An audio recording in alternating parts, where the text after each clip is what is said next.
Welcome to India education hub. मैं आपका mentor आपको बीएससी नर्सिंग, बीपीटी, बीओटी और बी फार्मा आयुर्वेदा की तैयारी कराऊंगा। आप अधिक जानकारी के लिए हमारे ऐप जो कि आपको प्ले स्टोर पे मिल जाएंगे, इंडिया एजुकेशन हब पे जा करके लॉगिन करके साइन अप करके जुड़ सकते हैं। इन सभी चारों कोर्सेज़ की तैयारी हम अभी से शुरू कर चुके हैं। 4 से 5 महीनों में आपकी पूरी तैयारी हम करेंगे। आज ये वीडियो एक तरह का डेमो वीडियो है।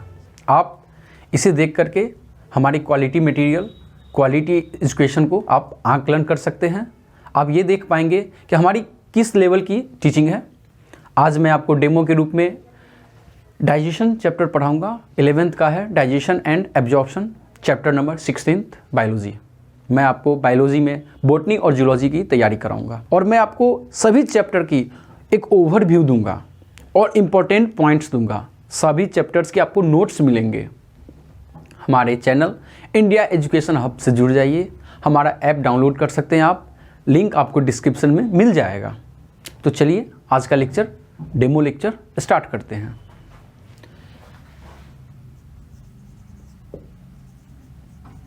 Digestion and absorption.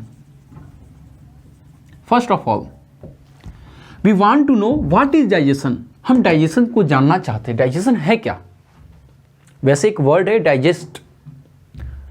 It is a verb. In English it is a verb. Digest, digested, digested, digesting, digests, all the 5 forms of verb. But what is digestion? It's a noun made from the verb digest. We want to define it. Let's define it. चलो इसे define करते हैं। Definition.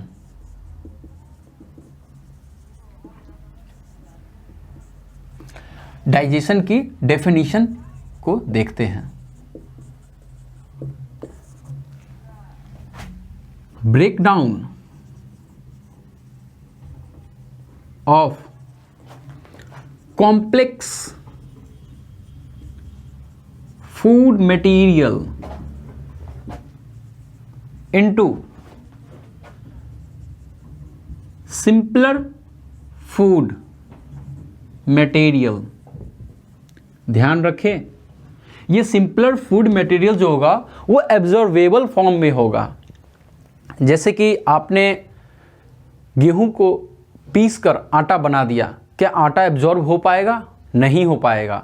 उसे हम खाएंगे, वो आगे फिर डाइजेस्ट होगा। ब्रेकडाउन तो हमने फिजिकल ब्रेकडाउन तो कर दिया, गेहूं से आटा बना दिया, पर वो आटा एब्जॉर्ब नहीं होगा हमारे बॉडी में। वो हम खाएंगे, उसे रोटी बना के खाएंगे, रोटी को चिविंग करेंगे, चबाएंगे, वो अंदर जाएगा, डाइजेस्ट होगा, फिर एब्जॉर्ब होगा, फिर हमारे बॉडी को वो न्यूट्रिएंट्स मिल पाएंगे जो उस गेहूं में थे। मतलब बहुत सारे प्रोसेसेस से गुजरने के बाद फूड हमारे पास, हमारे बॉडी में न्यूट्रिएंट के रूप में आता है। Complex food material into simpler food material, absorbable form. ये एब्जॉर्ब होने लायक हो, ये नहीं कि एब्जॉर्ब ना हो, हमने तोड़ दिया तो क्या ये डाइजेशन हो गया? ये डाइजेशन नहीं हुआ। डाइजेशन होना चाहिए पर वो एब्जॉर्बेबल फॉर्म में आना चाहिए। चलिए अब एब्जॉर्प्शन क्या है, एब्जॉर्प्शन को देखते हैं।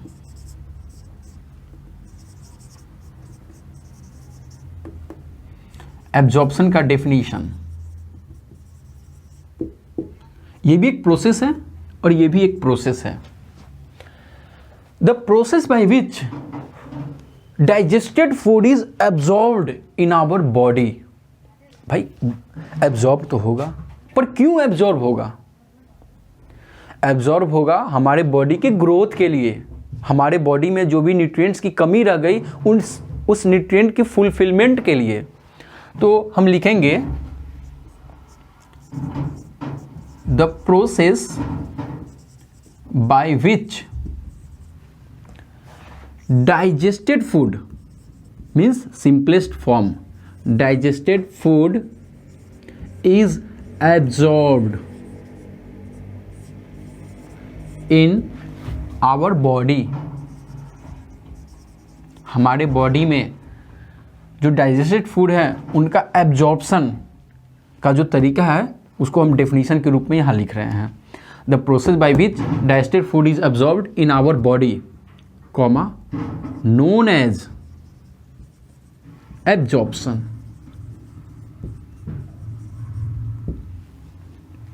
सबसे खास बात, डाइजेशन के लिए एक अलग मशीनरी है, एब्जॉर्प्शन के लिए एक दूसरी मशीनरी है। आपने पहले पढ़ा होगा 8th 9th में कि भाई सेल होता है, सेल से टिश्यू बनते हैं, टिश्यू से ऑर्गन, ऑर्गन से ऑर्गन सिस्टम, और फिर वो सारे ऑर्गन सिस्टम एक इंडिविजुअल का निर्माण करते हैं। They form a complete individual and organism. तो ये एक डाइजेशन, एब्जॉर्प्शन, ये सभी प्रोसेसेस हैं। और ये एक ऑर्गन सिस्टम में डाइजेशन का ऑर्गन अलग है, एब्जॉर्प्शन का ऑर्गन अलग है, और ये सभी ऑर्गन मिलकर एक ऑर्गन सिस्टम का निर्माण करते हैं। तो ये जो डाइजेशन एंड एब्जॉर्प्शन आ रहा है ना, इसका जो ऑर्गन सिस्टम होगा उसे हम कहेंगे डाइजेस्टिव सिस्टम।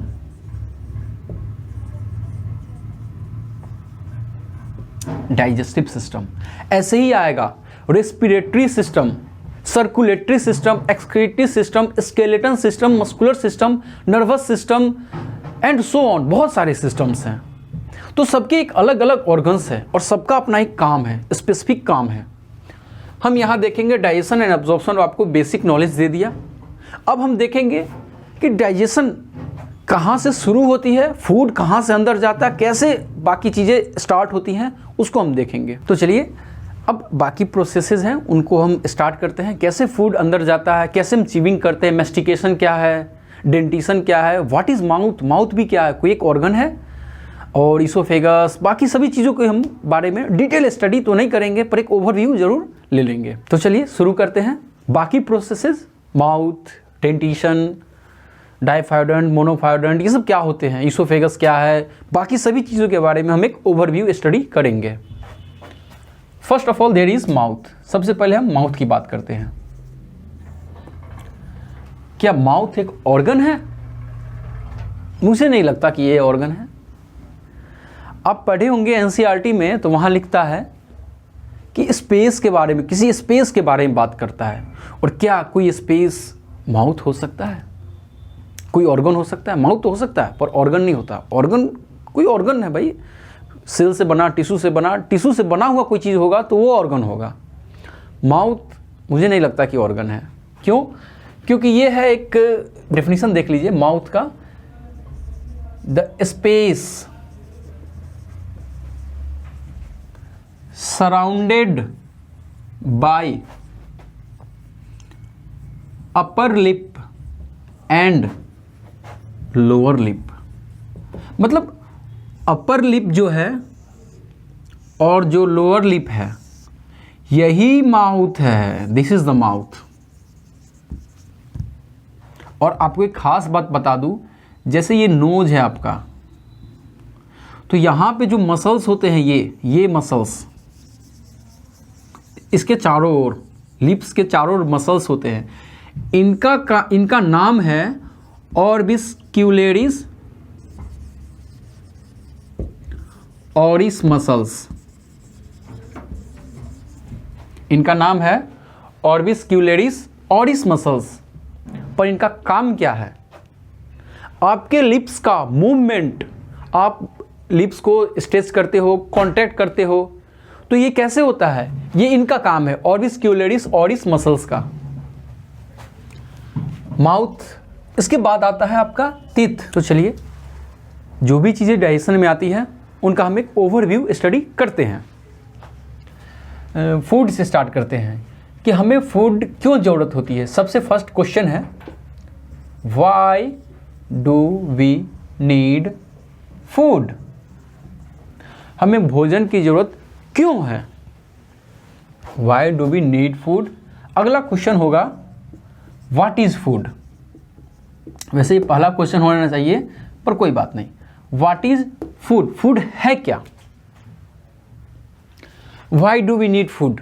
हम सभी जानते हैं भाई, हमें एनर्जी चाहिए, जिंदा रहने के लिए एनर्जी चाहिए, तो हमें फूड का जरूरत पड़ेगी, भोजन चाहिए, भोजन से हमें एनर्जी मिलेगी। पर क्या सिर्फ एनर्जी ही मिलती है? फूड से दो चीज़ें मिलती है, एनर्जी एंड ऑर्गेनिक मटेरियल्स, इसकी बात हम आगे डिस्कस करेंगे, इसके बारे में इसकी बात करेंगे। ऑर्गेनिक मटेरियल मिलती है और एनर्जी मिलती है। What is food, why do we need food? इसकी आंसर है कि भाई we need food for energy to do various activity, we need energy for various activity and to get energy we need food. Simple में हमें अलग अलग काम करने के लिए एनर्जी की ज़रूरत पड़ती है और वो एनर्जी हमें फूड से आता है, तो इसीलिए हमें फूड की ज़रूरत है। What is food? अब अगला सवाल है, फूड है क्या? भाई हम जो खाते वही तो फूड है। ऐसा थोड़ी है कि ईंटा गिट्टी पत्थर लोहा लकड़ी खा लिए वो भी फूड हो गया ना। फूड वो है जो हम खाते हैं, डाइजेस्ट होता है, उससे हमें न्यूट्रिएंट मिलता है। यदि सेब संतरा रोटी गेहूं मकई ये सभी फूड हैं, पर क्या आप मक्के को सीधे आप खा लोगे? नहीं खा सकते, उसे एक प्रोसेस से गुजरना पड़ेगा, मैकेनिकल प्रोसेस से, फिजिकल प्रोसेस से। उसके बाद वो आ जाएगा ग्रेन्स के फॉर्म में। उसमें से ग्रेन्स से भी हमने फ्लोर निकालना है, मतलब दाने से हमें आटा निकालना है। अब उस आटे से हम रोटी बनाएंगे, रोटी खाएंगे, उसके बाद आगे जो भी प्रोसेस होगा हमारे बॉडी में, उसके बाद हमें एनर्जी मिलेगी। तो व्हाट इज फूड? एनीथिंग, जो कुछ भी, anything that we eat and get energy, कुछ भी जो हम खाते हैं और हमें एनर्जी मिलती है। एनर्जी मिलना नेसेसरी है। यदि आप खाते हैं और एनर्जी ही नहीं मिल रही तो फिर वो फूड क्यों? आप मिट्टी खा लोगे और आपको एनर्जी नहीं मिलेगी तो क्या मिट्टी फूड है? वैसे ये बढ़िया क्वेश्चन है, इससे रिलेटेड आपको एग्जाम में क्वेश्चंस आते हैं, why do we need food, तो वहाँ आ जाएगा कि इस टाइप से रहेगा, ऑब्जेक्टिव क्वेश्चन रहेगा, वी नीड फूड, और पहला ऑप्शन रहेगा फॉर एनर्जी, दूसरा ऑप्शन रहेगा ऑर्गेनिक मटेरियल्स, तीसरा ऑप्शन रहेगा बोथ, चौथा ऑप्शन रहेगा नन। मुझे लगता है आपके पास आंसर आ गया है, क्योंकि मैंने यहाँ बताया फूड से हमें एनर्जी एंड ऑर्गेनिक मटेरियल मिलती है, तो ये भी मिल रही, ये भी मिल रही, और ये कह रहा है कि आपको 1 और 2 दोनों, तो हम इसे टिक करेंगे। और जिन लोगों ने इसके बारे में सोचा है सबका आंसर 100% राइट है। ये बेसिक क्वेश्चंस हैं, पर बच्चे गलती कर बैठते हैं। यदि आप NCERT अच्छे से नहीं पढ़ते हैं तो ये क्वेश्चंस आप गलती कर बैठोगे। यदि आप NCERT नहीं पढ़ोगे तो आप इसे टिक करके आओगे, क्योंकि सब जानते हैं फूड से हमें एनर्जी मिलती है, पर बहुत कम लोग जानते हैं कि ऑर्गेनिक मटेरियल भी मिलती है।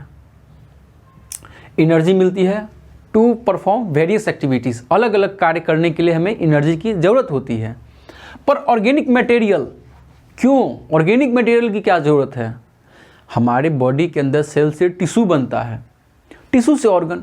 अब मान लो कोई टिश्यू में प्रॉब्लम आ गई, हाथ में ही कोई टिश्यू में प्रॉब्लम आ गई, उसे एनर्जी की ज़रूरत है, फूड से एनर्जी मिल जाएगी, पर वो ब्रेक हो गया, अब उसे रिपेयरिंग की ज़रूरत है, तो एक्स्ट्रा ऑर्गेनिक मटेरियल की ज़रूरत पड़ेगी। ये एक्स्ट्रा ऑर्गेनिक मटेरियल यही फूड से आता है।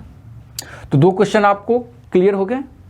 ये बहुत इंपॉर्टेंट क्वेश्चन है, इससे बहुत सारे क्वेश्चन जनरेट होते हैं। अब पहला तो आपने टॉपिक देख लिया, पर क्या आप जानते हैं फूड जो हम खाते हैं वो कहाँ से बॉडी में आता है, और फिर प्रोसेस होने के बाद वेस्ट मटेरियल के फॉर्म में बाहर निकल जाता है। तो बॉडी में फूड कहाँ से आया और वेस्ट मटेरियल कहाँ से निकला, इसके बारे में एक डिस्क्रिप्शन हम देखेंगे। बात करें तो food इंटर्स through mouth, food body में माउथ के थ्रू आता है।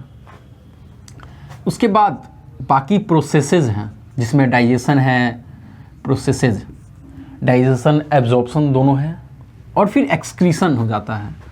तो ये वेस्ट मटेरियल कैसे निकलता है? वेस्ट मटेरियल रिमूवल कैसे होता है? ये एनस के थ्रू वेस्ट मटेरियल रिमूव हो जाते हैं। बॉडी में एक माउथ एक ओपनिंग है और एनस भी एक ओपनिंग है, लेकिन बहुत किताबें लिखती है कि mouth is an organ which has teeth टंग। गलत, एकदम गलत। माउथ एक ओपनिंग है, एक स्पेस है। ये जो आपका लिप है ना, ये ओपनिंग, ये space, this is mouth. And this is upper lip, ये अपर लिप है और ये लोअर लिप है और ये आपका माउथ है। तो हम कह सकते हैं माउथ क्या है? The space surrounded by upper lip and lower lip. एक ऐसा जगह जो ऊपर वाले ओठ और नीचे वाले ओठ से घिरा हुआ है, उसे ही हम माउथ, मुंह कहते हैं। ठीक है। ऐसा ही कुछ एनस भी होता है। एनस भी एक ओपनिंग है through which excretory material, waste material, excreta बाहर निकलते हैं। अच्छा, कुछ तो है जो माउथ को कनेक्ट कर रहा है एनस के साथ, यानी दोनों ओपनिंग आपस में कनेक्टेड है। हाँ, इसे हम कहते हैं एलिमेंट्री कैनाल। आप सभी ने सुना होगा नाम तो सुना ही होगा, एलिमेंट्री कैनाल। ये एलिमेंट्री कैनाल है क्या? एनसीईआरटी किताब लिखती है alimentary canal starts from mouth and ends at anus. Mouth से एलिमेंट्री कैनाल स्टार्ट होती है और एनस पे खत्म होती है। एलिमेंट्री कैनाल माउथ से स्टार्ट हुई और एनस पे एंड हो गई। पर आप एक खास बात जान लीजिए, जब आगे इसमें पढ़ेंगे तो कुछ बातें आएंगी ईसोफेगस के पास। ईसोफेगस से लेकर के एनस तक जो एलिमेंट्री कैनाल है ना, ये 4 लेयर्स की होती है। ध्यान रखिएगा, पूरी की पूरी एलिमेंट्री कैनाल 4 लेयर की नहीं होती, सिर्फ ईसोफेगस से स्टार्ट होती है और एनस तक, बस इसी के बीच तक, मतलब इतना ही लंबा पार्ट एलिमेंट्री कैनाल का 4 लेयर में डिवाइडेड या 4 लेयर से बनी होती है। माउथ और बकल कैविटी 4 लेयर के नहीं होते। माउथ तो हमने देख लिया। माउथ के बाद आगे बढ़ेंगे, ओरल कैविटी कह दीजिए, बकल कैविटी कह दीजिए, टीथ भी उसी में आ गया, टंग भी आ गया। आज हमारा लेक्चर वैसे ही थोड़ा लंबा जा रहा है, डेमो है तो ज़्यादा तो नहीं, लेकिन टीथ कंप्लीट कर देंगे हम। ओके, अब आगे बात करते हैं एलिमेंट्री कैनाल की। और हाँ, चैनल को सब्सक्राइब ज़रूर कर लीजिए, सब्सक्राइब कर दीजिए, लाइक बटन। बाकी लोग कहते हैं, वैसे आपको अच्छा लगे तो कर दीजिए, और अच्छा तो लग ही रहा होगा। चलिए, एलिमेंट्री कैनाल।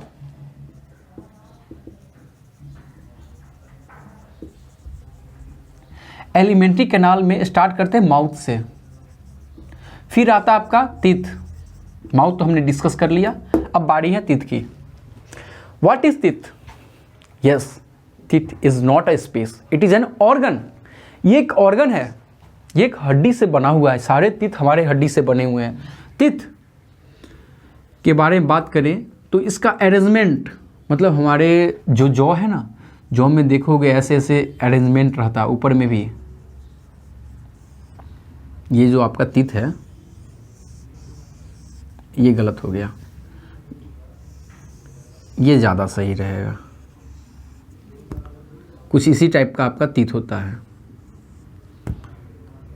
तो इसको भी बाद में टीथ का डिफरेंट देखेंगे डायग्राम। फिलहाल टीथ के बारे में बाकी इंफॉर्मेशन देखते हैं। डेंटिशन,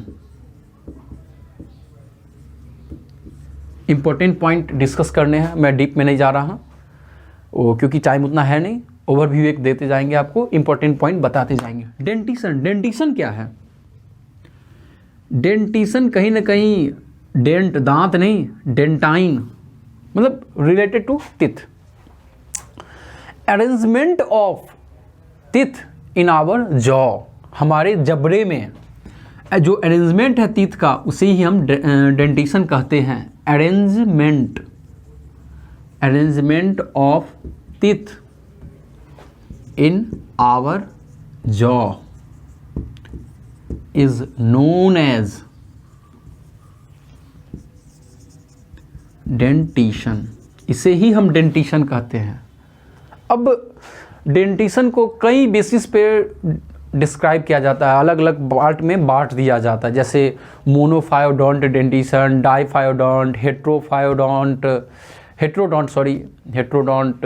ऐसे ही बहुत सारे हैं। हम 2-3 जो इम्पोर्टेंट है, जो आपकी नर्सिंग कोर्सेज में फिजियोथेरेपी जो आप एग्ज़ाम देंगे उसमें पूछने के चांसेस ज़्यादा रहते हैं। पहले भी कुछ क्वेश्चंस आ चुके हैं तो आप उनको देख लीजिए। डेंटिशन, पहला बात करते हैं हेटेरोडोंट।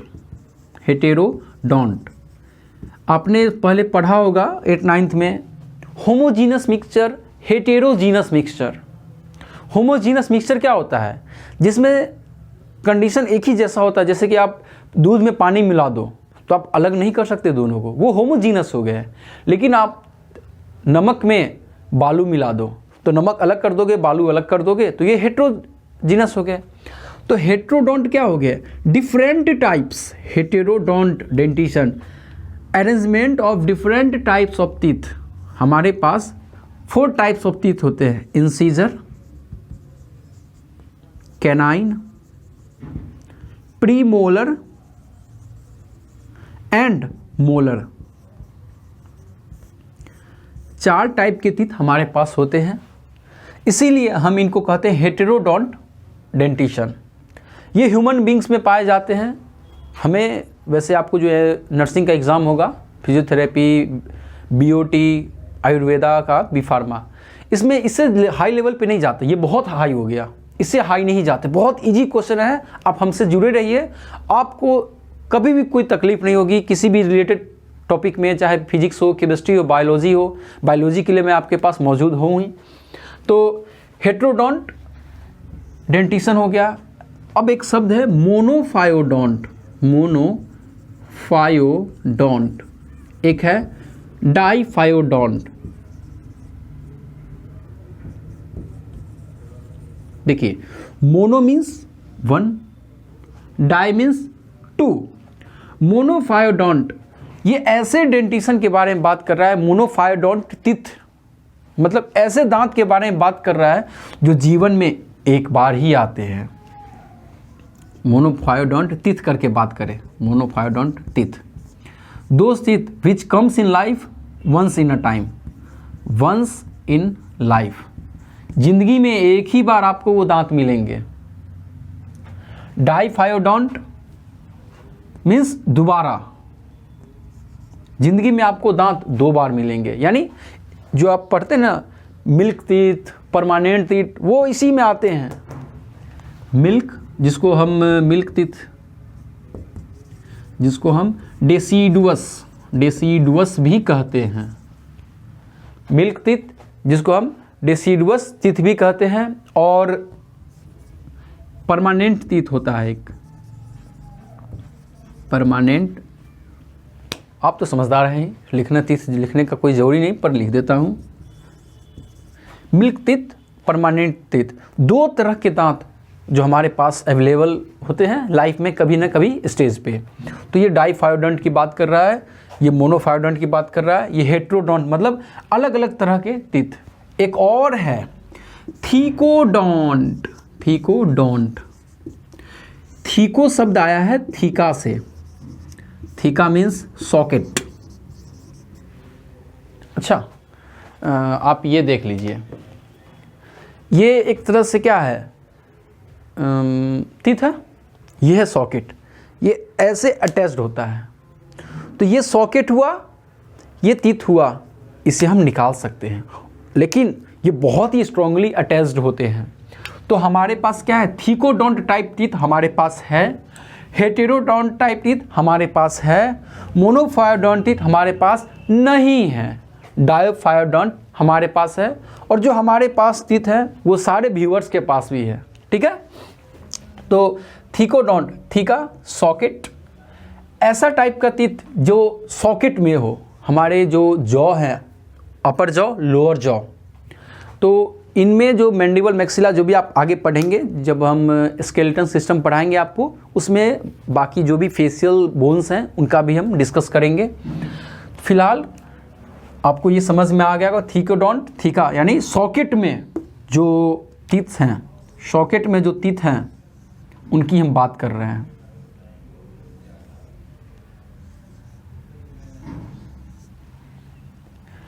हेट्रोडोंट अलग अलग टाइप के teeth, incisor, canine, premolar, molar, सबका फंक्शन अलग है। किसी का काम है टीयरिंग एंड शेयरिंग, मतलब चीर फाड़ करना। जैसे जो कार्निवोरस एनिमल होते हैं ना, कार्निवोर्स, उनमें ये कैनाइन बहुत ही शार्प होते हैं, बहुत ही पॉइंटेड होते हैं। और जो ह्यूमन बीइंग्स जैसे हम लोग, हम और आप, जो मांस मछली यानी कि नॉनवेज ज़्यादा खाते हैं, उनके वो टीथ लंबे होते हैं। वैसे मैं नहीं खाता, आप अपना जान लो। हेट्रोडोंट में इंसीजर, कैनाइन, प्रीमोलर, मोलर, ये और ये चीविंग के काम, चीविंग एक कॉमन यदि देखा जाए इन दोनों का तो कॉमन वर्क है चीविंग। वैसे इतना जाएंगे नहीं, वो सिर्फ हेट्रोडोंट हो गया, सबके बारे में आपको थोड़ा इन्फॉर्मेशन होना चाहिए, इतना डीप में नहीं पूछा जाएगा। थेकोडोंट हो गया, हेट्रोडोंट हो गया, मोनोफाइडोंट, वंस इन लाइफ, डाइफाइडोंट, दो तरह के, सॉरी वंस इन नहीं, one type of teeth, sorry one type of teeth, one type of teeth, monophyodont. Two type, ये टू टाइप है, two type of teeth in lifetime, पूरे जीवन में दो तरह के दांत आते हैं। एक दांत जो कुछ समय बाद चले जाते हैं और एक दांत जो कुछ समय बाद वापस आते हैं लेकिन परमानेंटली रहते हैं। तो मिल्क टीथ, परमानेंट टीथ, ये एक ही टाइप के दांत होते हैं, एक ही बार आते हैं लाइफ में, वो अलग बात है, लेकिन वन टाइप ऑफ कहेंगे इसको। तो डेंटिशन के बारे में आपने जानकारी हासिल कर ली। तो अब बात करते हैं डेंटल फॉर्मूला की। डेंटल फॉर्मूला किताब में आपका दिया हुआ है भाई कि 2123/2123। अब ये होता क्या, ये क्या बला है, हम आपको समझा देंगे, अच्छे से समझाएंगे। डेंटल फॉर्मूला, चलिए, एक होता है 2102/2102। अच्छे से समझिएगा, इससे क्वेश्चन आता है, और भी कॉम्पिटिटिव एग्जाम आप देंगे जैसे नीट, तो उसमें पूछ लिया जाता है, तो ये आपको बहुत काम देगा। डेंटल फॉर्मूला 2102/2102, एक है 2123/2123। तो ये लीजिए, ये है आपका चाइल्ड का, ये बच्चे का है, और ये है आपका एडल्ट का, यानी कि वयस्क, जो 18-19 एज हो गए या उसके बाद के हैं उनका ये डेंटल फार्मूला है। और उससे पहले वालों का जो बच्चे हैं 16-17 या फिर 8-9-10, उनका ये है 2102। चाइल्ड और एडल्ट, एडल्ट का बात करते हैं पहले। ये आपका जॉ हुआ, ऊपर का जबड़ा अपर जॉ, नीचे का जबड़ा लोअर जॉ।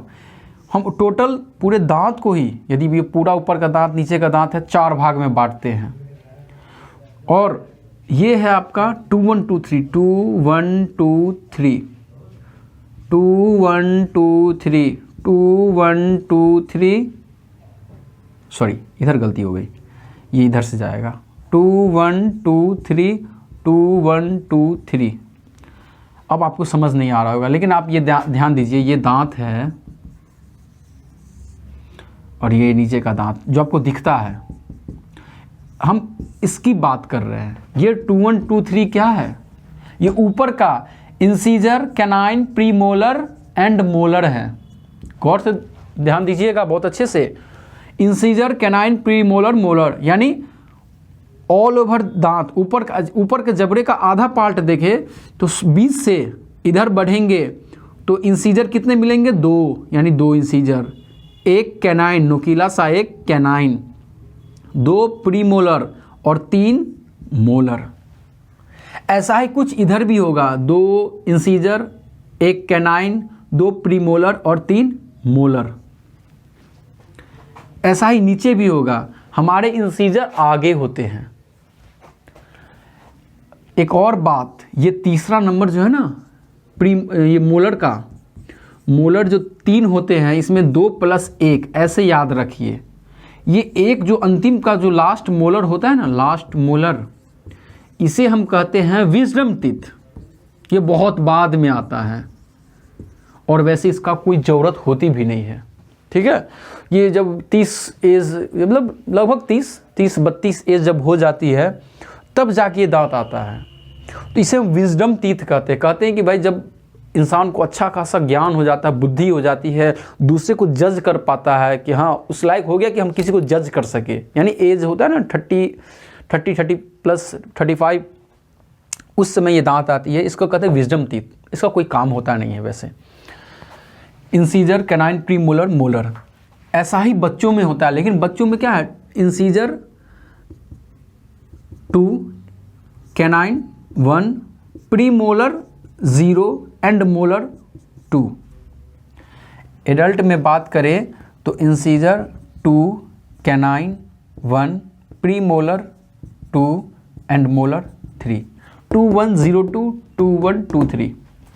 ये सिर्फ पूरे दांत का 1/4 का हम बात कर रहे हैं। ये पूरा 1/4 ही है, पूरे दांत का 1/4 हिस्सा। यानी हम निकालना चाहे कि बच्चे में इंसीजर कितने होते हैं, तो इतना इतना इतना इतना, यानी 4 से गुना करेंगे, 4 दूनी 8 इंसीजर होते हैं। कैनाइन 4 होते हैं, एक कैनाइन इधर, एक कैनाइन इधर, एक नीचे, एक इधर। प्रीमोलर 4 × 0 0, यानी कि प्रीमोलर होते ही नहीं हैं। तो एक क्वेश्चन आ सकता है आपको कि भाई बच्चे में कितने प्रीमोलर पाए जाते हैं। ऑप्शन रहेगा, आगे हम बात करेंगे इस क्वेश्चन का बात करेंगे आगे। वैसे फिलहाल ये देख लीजिए, मोलर कितने, 8, ठीक है। तो देखते हैं क्वेश्चंस को, कुछ क्वेश्चन डिस्कस करते हैं। फर्स्ट क्वेश्चन देखा जाए, which teeth is absent in child. Human की ही बात कर रहे हैं, ये आप जान लीजिए, पहले ही ह्यूमन की ही बात कर रहे हैं। बच्चे में, इंसान के बच्चे में कौन सी दांत नहीं होती है। बच्चा बड़ा होगा, जवान होगा तो फिर उसमें तो प्रीमोलर आ जाएंगे, पर बचपन में प्रीमोलर नहीं होते। आपके सामने ऑप्शन रहेगा, पहला प्रीमोलर। अब ये मत समझ लीजिए ऑप्शन 4 है तो हमें दूसरा हो गया, तीसरा हो गया, चौथा। तुक्का नहीं मारना है, तुक्का मारिएगा नुकसान आपका है। पढ़ लीजिए, फायदा देगा। और हाँ, सब्सक्राइब नहीं किया तो सब्सक्राइब कर दो, अभी लाइक तो कर ही दो। प्रीमोलर, मोलर, इंसीजर, कैनाइन, ये तरीका है, वो क्वेश्चन सेट करेगा इसी टाइप से कि भाई उलझा दो। 4 दांत होते हैं तो 4 दांत है, लेकिन सीक्वेंस से ना लिखे, उलझा दो ताकि बच्चा पढ़ते पढ़ते टाइम वेस्ट कर दे। आंसर आपको प्रीमोलर मारना है। ये आंसर मतलब कि सही है जिन लोगों ने लगाया है। ये क्वेश्चन आने के चांसेस ज़्यादा होते हैं क्योंकि टीथ से रिलेटेड कि किस में कौन टीथ है नहीं है, ये प्रीमोलर बहुत इंपॉर्टेंट रोल प्ले करता है। क्योंकि चाइल्ड में 2102/2102 होता है। ये 0 ही है जो खेल बिगाड़ देता है बच्चों का। क्योंकि सब तो सोचते हैं अरे 4 के चारों दांत बच्चों सब में होता है, तो जो क्वेश्चन का सेटर है ना वो क्या करेगा, कैनाइन हटा देगा, 4 कर देगा, नन ऑफ दीज। तो जानते हो 60% नॉन मान के आएंगे। क्यों? उनको लगेगा कि भाई एब्सेंट कौन होता है, कोई एब्सेंट नहीं, सब तो होते ही हैं, तो नन मार के आएगा। लेकिन प्रीमोलर नहीं होते हैं, ये ध्यान दीजिएगा आप। और बाकी क्लास वैसे ही डेमो की क्लास थी, बहुत लंबी हो चुकी है। इसको देखिए, आपको फ़ायदा मिलेगा। आप हमारे YouTube चैनल को सब्सक्राइब कीजिए, लाइक कीजिए, शेयर कर दीजिए ताकि बाकी जो लोग जिनको ज़रूरत है उनको ये क्वालिटी कंटेंट मिल सके। आप हमारे साथ जुड़ना चाहते हैं, प्ले स्टोर पे हमारा एप्लीकेशन मौजूद है, इंडिया एजुकेशन हब। आप उसे डाउनलोड कीजिए। अभी बहुत ही चीप प्राइस में आपको इसका सब्सक्रिप्शन मिल जाएगा, आप ज्वाइन कीजिए। हम आपके सहयोग के लिए हमेशा तत्पर रहेंगे।